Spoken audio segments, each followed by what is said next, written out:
Quand on a commencé l'idée de ce meeting, on a dit « Oh,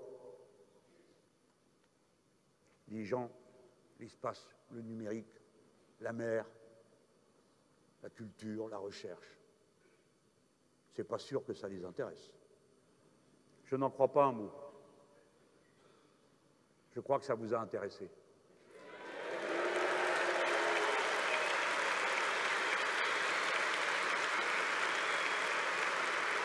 Je n'ai pas tout dit.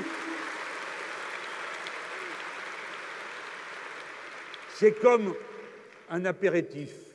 Bon, il est un peu long, hein, mais des fois, c'est bien.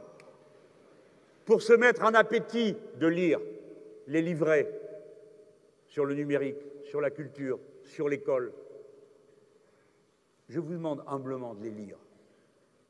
Et même, je vais vous dire, même si vous ne votez pas pour ce programme, lisez-le quand même. Parce que la force des idées, c'est qu'elles contaminent, comme on dit. Vous savez, en ce moment, moi, je suis un homme heureux. Parce que l'espace des idées pour lesquelles nous nous sommes battus toutes ces dernières années, souvent avec le sentiment qu'on était tout seul et que personne ne comprenait rien à ce qu'on racontait, eh bien, que ça fait chaud au cœur d'entendre parler de planification écologique ailleurs que dans nos rangs, que ça fait chaud au cœur d'entendre tous ces mots être partagés de tous les côtés. Merci à ceux qui nous ont précédés dans cette lutte. Et merci à nous tous qui avons mené ce combat. Tant mieux si d'autres reprennent les idées. C'est pas moi qui suis contre le copyright, les droits d'auteur. Vous savez, sur Internet, l'essentiel d'Internet, c'est le lien hypertexte, c'est ça qui change tout. Eh bien là-dessus, l'Europe dit oui, mais attendez, il y a des droits d'auteur. Eh bien non. Je crois qu'on doit avoir un droit de citation sur Internet. Et vous, pareil. Bon, des fois, ils pourraient dire « Ah ben ça, je l'ai pompé littéralement chez Mélenchon. » Enfin, chez vous, quoi. Ils ne le disent pas, c'est pas grave. Ce qui porte et compte, c'est que les idées se répandent.